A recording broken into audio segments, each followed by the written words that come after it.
شروع اللہ کے نام سے جو نہایت مہربان اور بے حد رحم والا ہے۔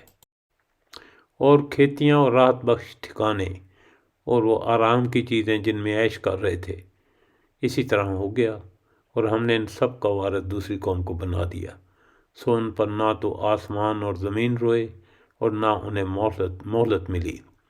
اور بے شک ہم نے بنی اسرائیل کو سخت رسوا کن سزا سے نجات دی جو فرعون کی طرف سے ہو رہی تھی۔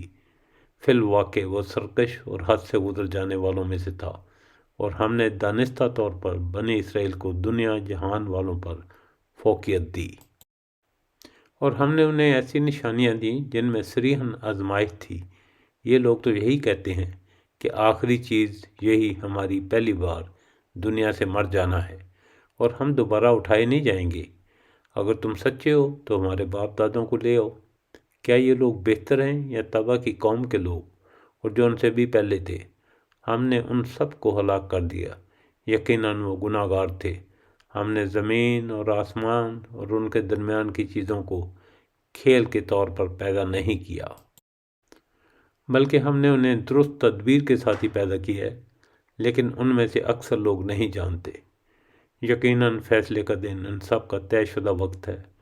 اس دن کوئی دوست کسی دوست کے کچھ بھی کام نہ آئے گا اور نہ ان کی امداد کی جائے گی، مگر جس پر اللہ کی مہربانی ہو جائے، وہ زبردست اور رحم کرنے والا ہے۔ بے شک زقوم کا درخت گناہ گار کا کھانا ہے، جو تلچھٹ کی مانند ہے اور پیٹ میں کھولتا رہتا ہے تیز گرم پانی کی طرح۔ اسے پکڑ لو، پھر گھسیٹتے ہوئے بیچ جہنم تک پہنچاؤ، پھر اس کے سر پر سخت گرم پانی کا عذاب بہاؤ۔ اس سے کہا جائے گا، چکھتا جا، تو بڑا عزت والا اور بڑے اکرام والا تھا، یہی وہ چیز ہے جس میں تم شک کیا کرتے تھے۔ بے شک اللہ سے ڈرنے والے امن چین کی جگہ میں ہوں گے، باغوں اور چشموں میں، باریک اور دبیز ریشم کے لباس پہنے ہوئے آمنے سامنے بیٹھے ہوں گے۔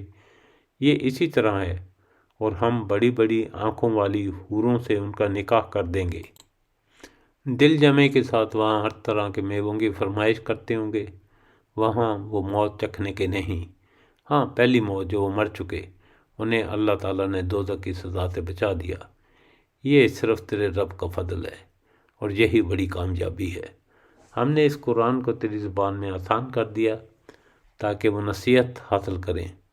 اب آپ بھی منتظر رہیں، یہ بھی منتظر ہیں۔ بسم اللہ والآخر، شکر الحمدللہ رب العالمین۔ سورہ دخان کا ترجمہ اور ریکارڈنگ مکمل ہو گئی۔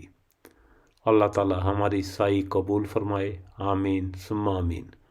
ہمیں اپنی دعاؤں میں یاد رکھیے گا۔ شکریہ، والسلام۔